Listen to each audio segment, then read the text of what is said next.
জগন্নাথ বিশ্ববিদ্যালয় কেন্দ্রীয় ছাত্র সংসদ নির্বাচনের ভোট গণনার কার্যক্রম কিন্তু এখনও চলমান রয়েছে এবং এখন পর্যন্ত মোট 14টি ভোট কেন্দ্রের ফলাফল কিন্তু ঘোষণা করা হয়েছে। এবং যদি একটু জানাই যে আসলে এখন পর্যন্ত ভিপি পদে কিন্তু ছাত্রদলের সমর্থিত যে প্যানেল রয়েছে সেই প্যানেলের ভিপি প্রার্থী যিনি রয়েছেন রাকিব, তিনি কিন্তু মোট 1673টি ভোট পেয়েছেন এবং ছাত্র শিবির সমর্থিত যিনি রয়েছেন রিয়াজ, তিনি মোট 1424টি ভোট পেয়েছেন। তবে এখন পর্যন্ত কিন্তু মোট 249টি ভোট পেয়ে কিন্তু এগিয়ে রয়েছেন AKM রাকিব, তিনি কিন্তু মোট 249টি ভোট পেয়ে কিন্তু এগিয়ে রয়েছেন। এবং জিএস পদে যিনি রয়েছেন ছাত্রদল সমর্থিত যিনি খাদিজাতুল কুবরা, তিনি মোট 793টি ভোট পেয়েছেন এবং আরিফ যিনি রয়েছেন শিবির সমর্থিত, তিনি মোট 1587টি ভোট পেয়েছেন।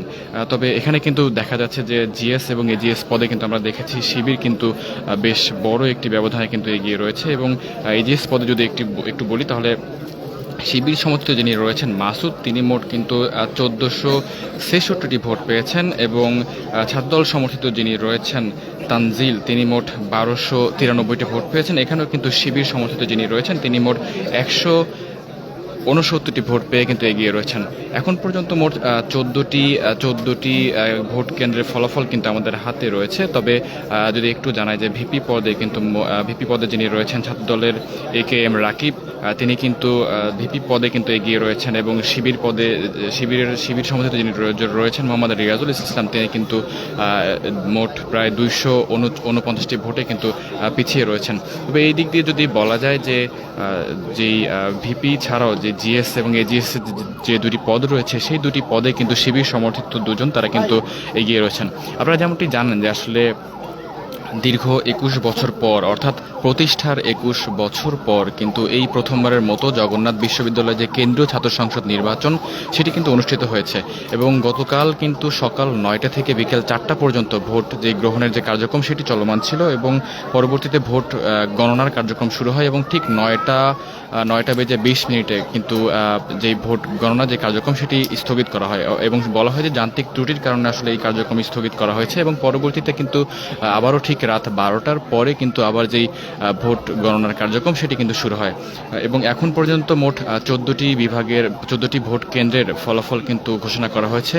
মোট 39টি বিভাগের মধ্যে 14টির ফলাফল ঘোষণা করা হয়েছে এবং সেখানে আমরা যেমনটি দেখেছি যে ছাত্রদল সমর্থক যিনি রয়েছেন AKM রাকিব, তিনি কিন্তু এখন পর্যন্ত 14টি ভোট কেন্দ্রে 1673টি ভোট পেয়েছেন এবং ছাত্র শিবির সমর্থক যিনি রয়েছেন মোহাম্মদ রিয়াজুল ইসলাম, তিনি কিন্তু পেয়েছেন 1424টি ভোট এবং এইখানে কিন্তু ছাত্র দল সমর্থক যিনি রয়েছেন তিনি মোট 249টি ভোটে কিন্তু এগিয়ে রয়েছেন।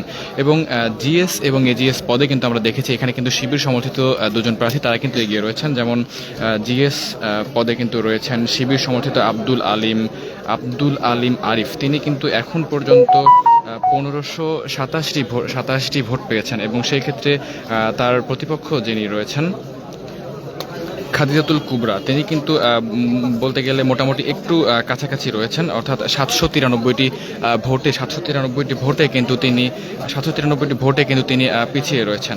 এবং এজিএস পদের কথা যদি বলি সেই ক্ষেত্রে কিন্তু আমরা দেখতে পাচ্ছি যে যিনি রয়েছেন ছাত্রদল সমর্থিত আতিকুর রহমান তানজিল এবং শিবির সমর্থিত রয়েছেন মাসুদ রানা, সেক্ষেত্রে কিন্তু আমরা দেখেছি আতিকুর রহমান তানজিল তিনি কিন্তু পিছিয়ে রয়েছেন এবং মাসুদ রানা তিনি কিন্তু মোট 1466টি ভোট পেয়ে কিন্তু এগিয়ে রয়েছেন।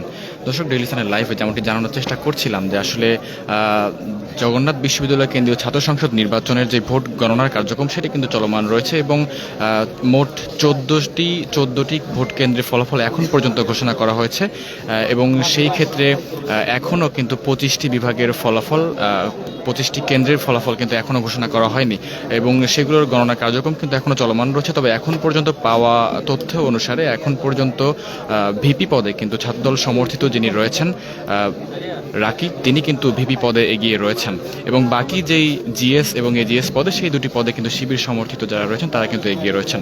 দর্শক, আমরা ক্ষণে ক্ষণে আপনাদের সঙ্গে যুক্ত হবে এবং দেশের সকল খবর সবার আগে পৌঁছে দেওয়ার চেষ্টা করবো। এতক্ষণ যুক্ত থাকার জন্য সবাইকে ধন্যবাদ জানাচ্ছি।